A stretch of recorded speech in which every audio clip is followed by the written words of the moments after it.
Thank you for tuning into this special presentation of the novel The Dead Kids Club by Hosek, read for you in its entirety on the Bedtime Stories for Insomniacs fiction podcast.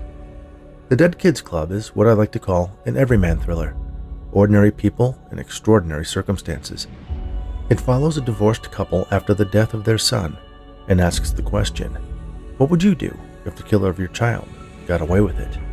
How far would you go to get the justice you deserve, the revenge you need? And how will you know when you're done? The complete book will be serialized over the next several months between my usual short story episodes.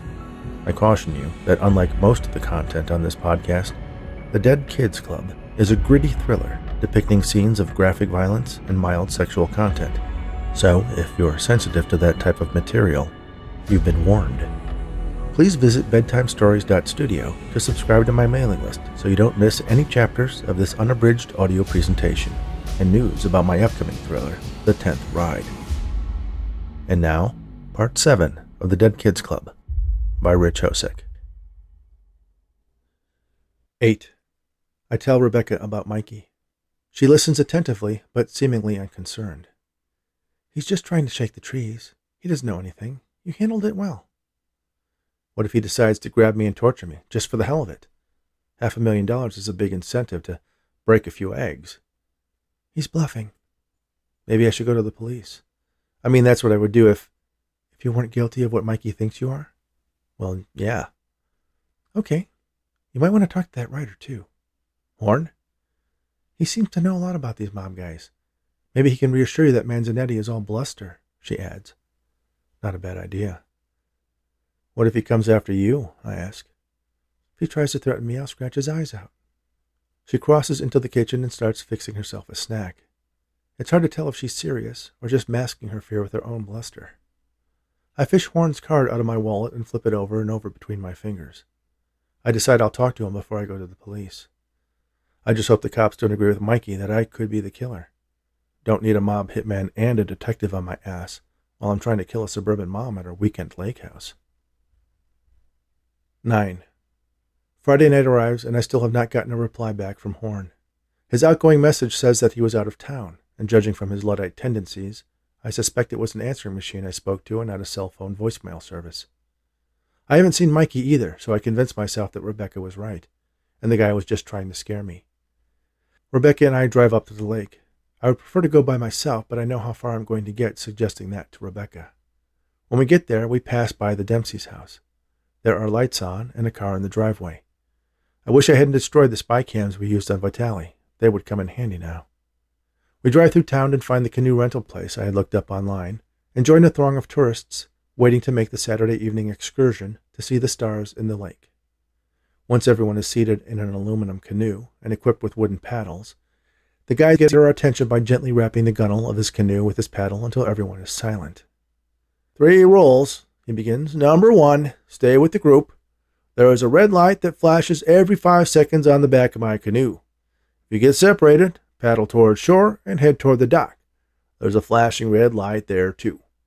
Everyone turns around to look at the dock, and a few seconds later we are rewarded with a brief flash of red attached to a piling. Rule 2, he announces, then waits for everyone to focus back on him. Keep the noise to a minimum. Your paddle should not bang against the sides of your canoes. Keep the splashing down and no talking. Rule 3. Once we're out in the lake, pull your paddles in and keep as still as you can. We'll hold on to each other's canoes like I showed you earlier. When the water is still, the effect is amazing, but if you're making waves, it ruins it for everyone. Okay, let's go. He leads the way, expertly spinning his canoe silently so that his red flashing stern is facing the group.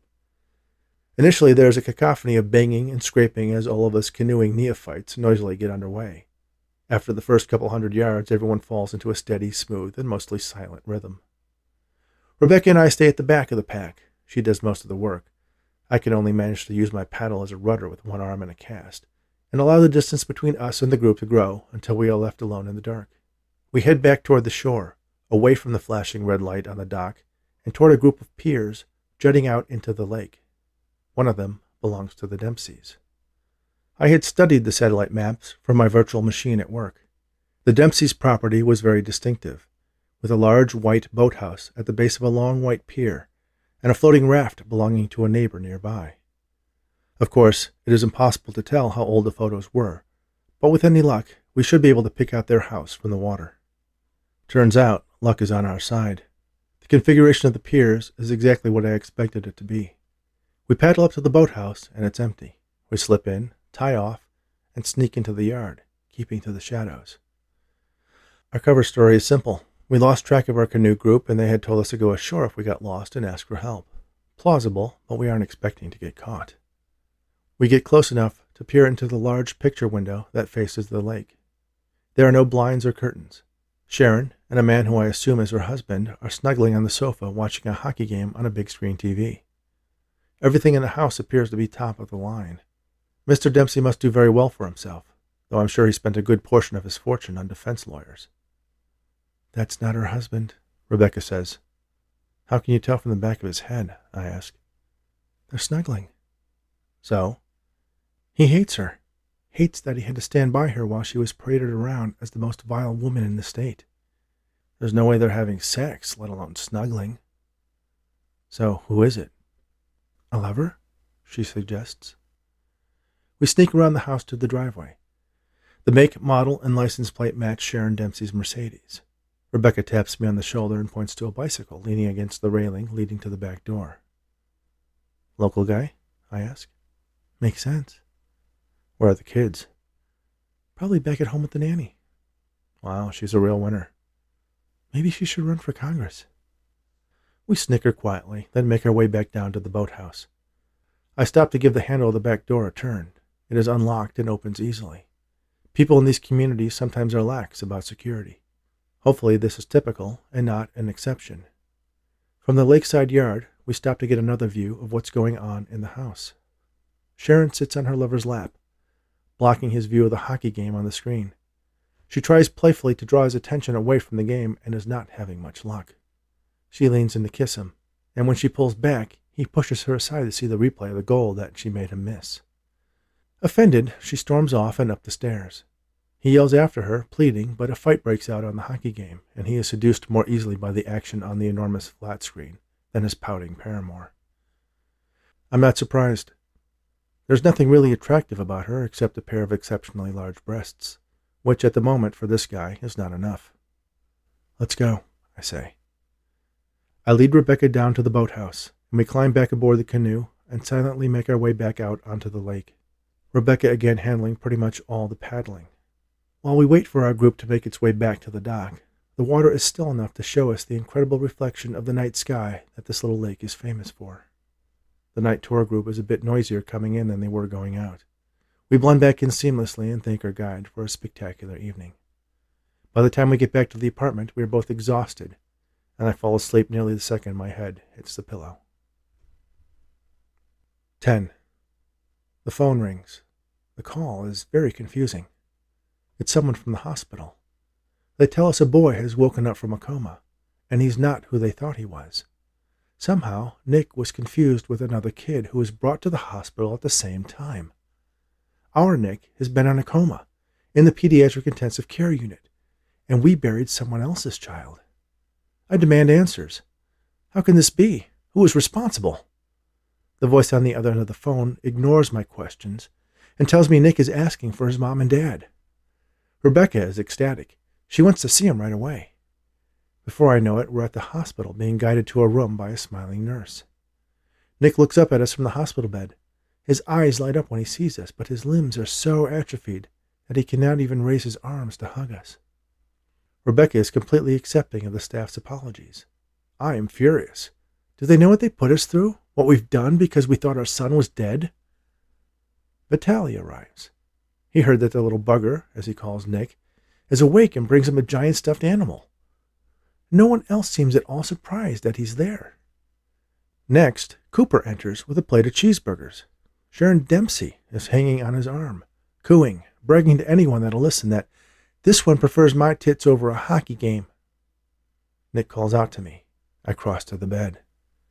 "I missed you, Daddy," he says. "Don't go away." "I'm not going anywhere," I tell him. "But the policeman who came to our house after we killed Vitaly, we did kill him, didn't we? puts handcuffs on me and reads me my rights. Don't go away, Daddy. It's okay, Nick, Rebecca tells him. Daddy did some bad things and has to go to jail, but he'll be back when you're older. Did what? They're alive, both of them. I turn to the cop. It's not the cop anymore. It's Mikey Manzanetti. Eddie Horn takes notes in his leather notebook. This is great, he says. Just the twist I needed to sell my book. But I didn't do anything, I protest. It's okay, Rebecca reassures me. Nick's alive. I look back to the bed. Nick is older now, 12 or 13. Amy is on the other side of the bed. She and Rebecca each hold one of his hands. Come on, Mikey tells me. Time to break some eggs. He pulls out a black gun, as black as the leather jacket he's wearing, and brings it down as hard as he can across my face. I sit upright in my own bed, gasping for breath. There is no hospital room, no Vitale or Cooper or Dempsey, no Nick. Rebecca lies next to me, undisturbed. The clock glows, telling me it's just before 4 a.m. I wait for my pulse to slow before lying back down. I try to close my eyes, but sleep doesn't come right away. And when it does, I don't dream. 11. The phone rings. It's Eddie Horn. Sorry to take so long to get back to you, he tells me. I was out of town, chasing down a story. You said in your message that you had some questions? Yes, thanks for calling back. Can we meet? I'd rather not talk over the phone. Oh, okay. Same place? 11? I'll be there. Thanks. No problem. I hang up. Rebecca is gone, likely meeting up with Amy to share the results of our reconnaissance. I check the clock. It's just after 9. I take a quick shower, throw our clothes from the previous night into the laundry, then go out to the car to make sure we haven't left any traces except a few miles on the odometer. There's an email from work, alerts coming in from one of the servers, so I set up a remote connection and check it out. By the time I'm finished, it's time to head off to meet Horn. I get there before him this time, sit at the same table, and order a coffee. He walks in a few minutes later. I stand, we shake hands, make some small talk about my cast. He waves his coffee cup at the nearest waitress. So, he says as he slides into the booth, what can I do for you? He sits with his elbows on the table, hands clasped, a friendly grin on his face. I met a man who said his name was Mikey Manzanetti, I say. Horn's hands unclasp, and he reaches inside his jacket for his leather notepad and pen. Mikey Manzanetti? Are you sure? Big beefy guy, wears a lot of black, doesn't like it when people are patronizing. My abbreviated description is enough to convince him and me that it was indeed Ice Pick Mike that had been following me. What did he say? He told me that Vitale's father has a bounty out on his son's killer, and he implied that I was on his list of possible suspects. How much is the bounty? $500,000. Shit. Is that a lot for something like this? Yeah, most hits are in the 10 to 50,000 range. He said that there needs to be a confession along with it. That explains the amount. It's a lot easier to just whack someone than to extract a confession. And the old man is smart enough to tell if someone confesses because they've been tortured. Sounds like he's trying to scare you. It worked. The waitress comes and fills his coffee cup. I tell him the whole story. He's hoping if you're the killer, you'll make some sort of move that will expose you, he says at the end. I'm not the killer. Of course not, but Manzanetti is very methodical when he needs to be, and patient. You're a name on his list, and he won't strike you off until he's found the guy who murdered Vitale's son. Have you gone to the police? Not yet. Did he say not to? I replay the conversation in my head. There were no admonitions of that type. No? Then you should. He scribbles something on a page from the back of his notebook. Talk to Detective Court. He's the one in this town most plugged into Vitale's activities. He'll take you seriously. Do you think I need to worry about him coming after me or Rebecca? He shakes off my suggestion. These guys are smart. They wouldn't have been around for so long if they weren't careful. If he really thought that you killed Vitale's son, he wouldn't have tried to scare you. You would be dead right now, pushed into a barrel with a few cinder blocks and dumped into the river. That's comforting. Listen, you just had the misfortune to cross paths with the Vitales. They don't think the same way you and I do. If someone kills one of theirs, they want blood. They think exactly the way I do. But Vitelli is a code he follows, makes an effort to minimize collateral damage. You're a civilian. Unless Mikey has solid proof that you killed Vitelli's son, they're not going to touch you. And once Manzanetti catches another scent, he'll leave you alone. Go see Detective Court. That's probably the best way to convince Mikey you have nothing to do with the murder. A guilty person would maybe run or hide or try to destroy any evidence that could link him to the crime. I'll stop by the police station today, I assure him. Good. If I hear anything, I'll let you know. Thanks.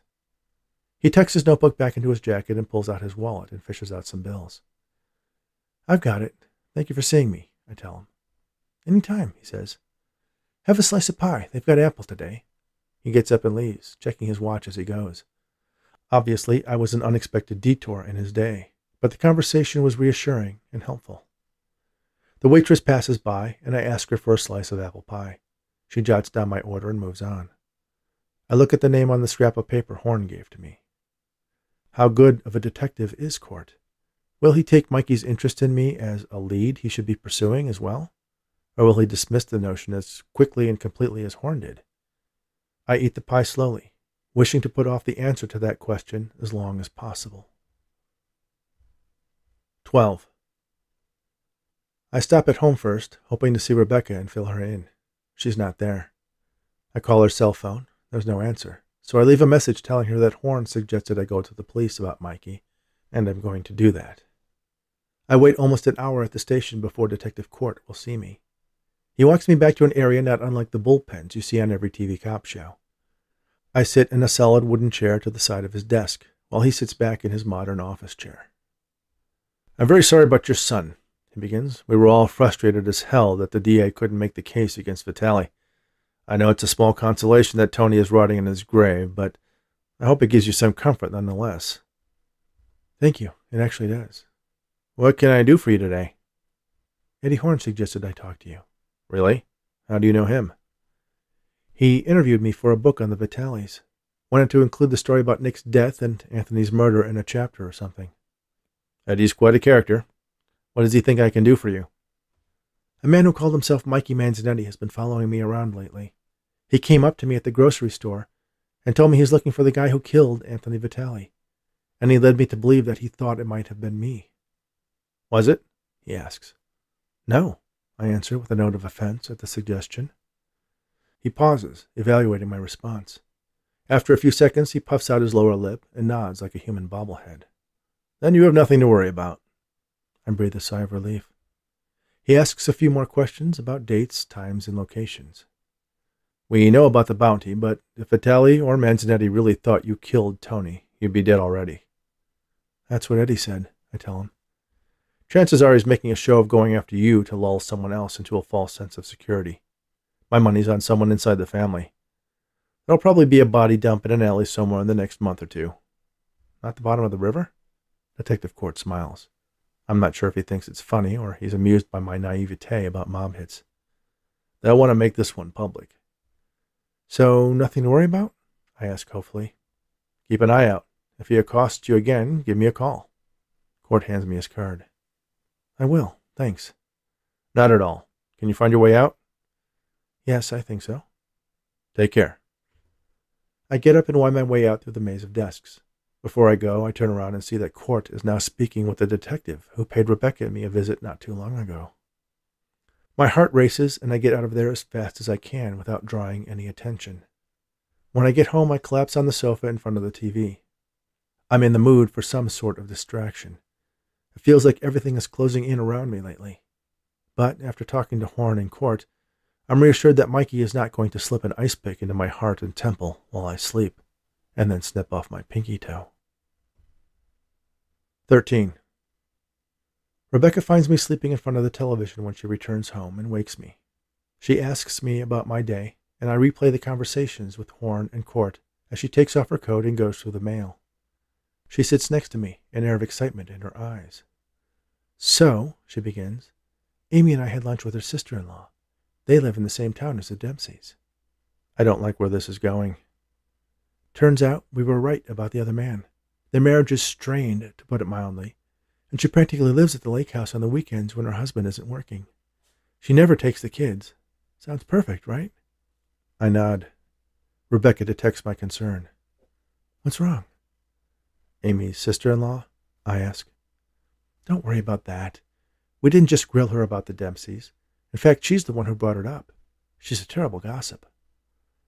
The fewer people who connect us to the target, the better. Once she's dead, there are going to be a lot of questions. And if a nosy investigator detects a connection to the group, or us, or they won't. And why not? Because we're going to make it look like the husband did it, or the lover. There's already a motive hanging out there. All we need to do is make it look like a crime of passion. Rebecca whispers the word passion and moves closer to me. Oh, that's all? I ask, trying to detect her mood. Yes, she replies simply, now an arm's length away from me. I realize that she's right. It is a perfectly simple and brilliant plan, and puts minimal suspicion on a third party, let alone us. She arches her back slightly and bites her lower lip, the way she sometimes does when she's about to kiss me. Okay, I agree. Now she's next to me. I slip my good arm around her waist. Knife? She whispers into my ear, giving it a little nip. Sounds good, I answer. We can find something in the kitchen. She pulls back slightly, reaches around and takes my hand into hers. During the Midnight Lake of Stars thing. No one will notice us coming or going. An inspiration strikes her. Sally mentioned that they have a pontoon boat. I'll suggest to her that it'd be a nice romantic thing for us to do, and she'll keep Roger from insisting on joining us. There's a playoff game that night. He'll be eager to have an excuse not to go. She squeezes my hand. I can see the excitement growing in her eyes, and part of me grows eager with the hope that all this talk of taking a human life will engender the same type of animal lust that the actual act had before. So, now all we have to do is wait, she adds, seductively. Hardest part of any plan. I move in to kiss her, but she deftly dodges my attempt with a playful smile, and instead changes the subject. Want to go to the movies? She suggests. Sure, I say. I guess the notion that tonight will be an exhausting round of unbridled sex is off the table. 14. The 2 weeks before the trip to the lake pass uneventfully. I finish a major project at work. Everything goes smoothly. My boss brings up Sally's excitement at us joining them at their lake house, but I suspect he is looking forward to it just as much. We are actually becoming rather good friends, more than just co-workers. We share more and more lunches and even a dinner. Rebecca and Sally become fast friends as well. They go out to dinner and shopping a few times. There's a natural synergy between their careers, Rebecca as a real estate agent and Sally as an interior decorator. There are no more visits from Manzanetti, or the police, or anyone else threatening to kill or arrest us. At group, the sessions return to a normal rhythm. Barb reasserts herself as the leader, and we share our trials and feelings, and even welcome a new couple into the group. They're cancer parents, so they don't stir the revenge pot at all. Rebecca tells Nick's story when it's our turn. Will hearing it ever not make me cry? The dreams are getting stranger and more frequent. Ever since that nightmare, after we returned from our reconnaissance of the Dempsey house, they've been coming every few nights. This evening is no exception. I'm at work and a teenage boy shows up telling me he's Nick, asking why I left him at the hospital. I don't question his assertion, just apologize to him, and promise that I'll make it up to him. The senior Vitale appears and tells me he knows what I did, and before he kills me, he's going to kill Nick and Rebecca. My son and his mother plead with me to kill Tony Vitale before he kills them. I have a gun, but the bullets seem to move in slow motion. Vitale easily evades them. When I finally get close enough to have one of the bullets hit him, it does no damage, just bounces off of him. We fight, but my arms and legs feel like they're covered in molasses, and he pushes me to the ground, holding me down, with my arms pinned to my sides while I struggle to get free. Rebecca stabs him with a knife. Nick kicks him in the ribs, but he won't let go. I wake to find myself twisted in the sheets. Rebecca has rolled over next to me, tightening the bedding's grip. I'm swaddled like a baby. I don't wake her or even stir.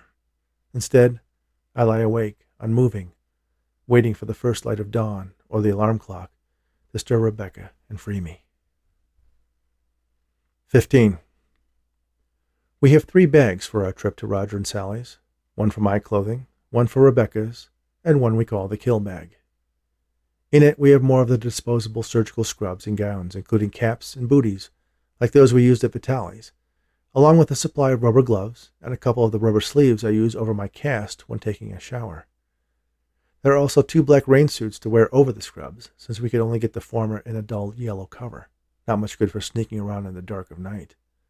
Layered on top of our supplies is a first aid kit, bottled water, and a Mylar blanket, so if anyone were to get curious, they'd just assume it was an emergency road kit. There are no weapons included.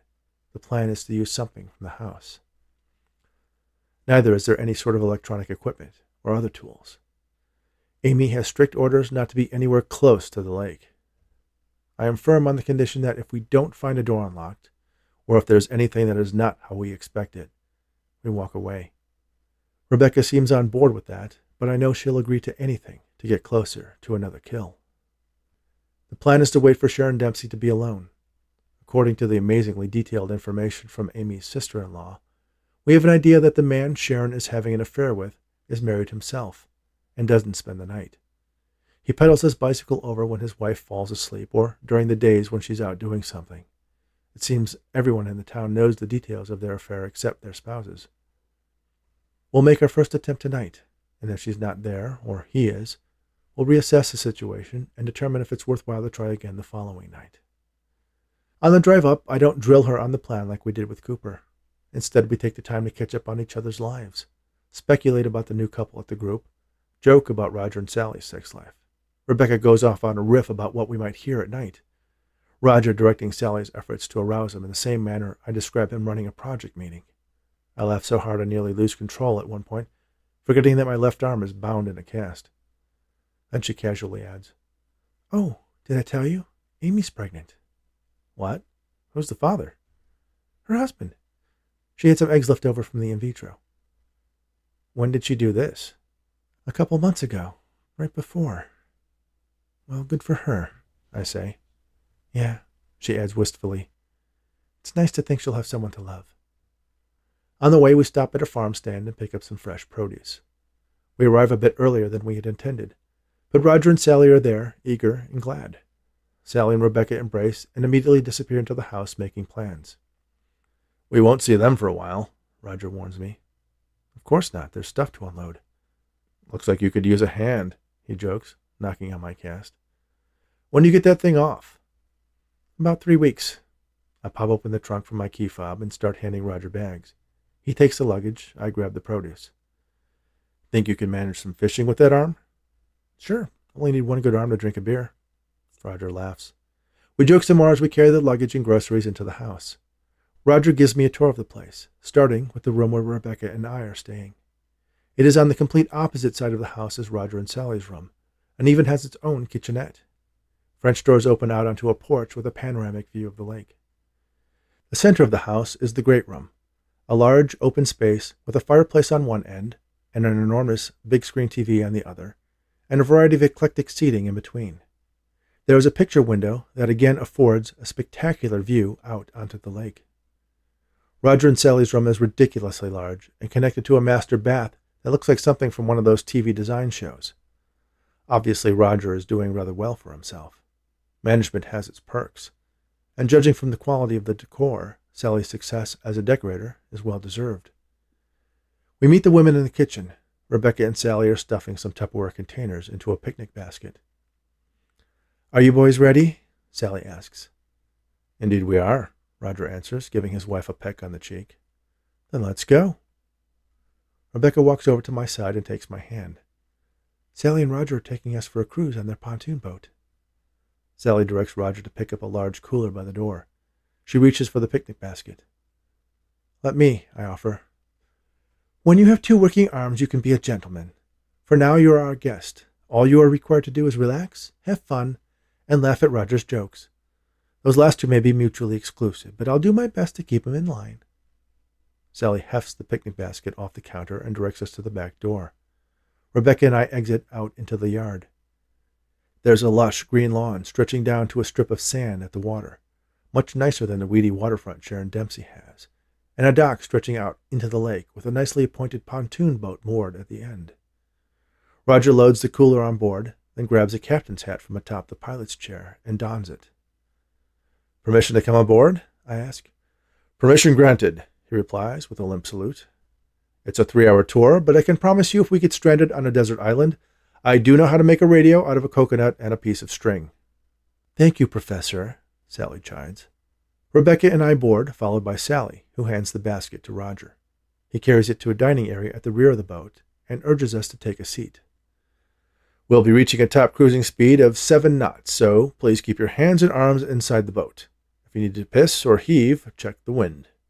Sally smacks him on the arm, and Roger unties the boat and takes his position in the pilot's chair. We do spend roughly 3 hours out on the water on the nearly silent electric-powered boat. Roger points out some interesting features of the lake and its shoreline, while Sally fills us in on who's got the most expensive houses and how gauche their decorating decisions are. We move out into the middle of the calm water, where Roger cuts the engine as Sally sets up our lunch.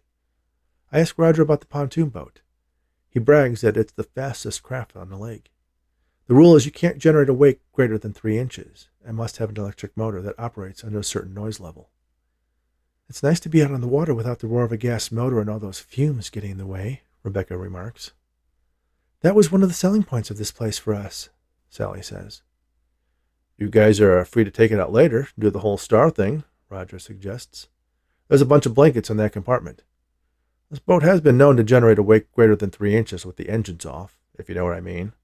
Sally swats him on the arm. "What was that for? You were there too." Another swat. We all laugh. "We may take you up on that. I read that it really is a spectacular sight."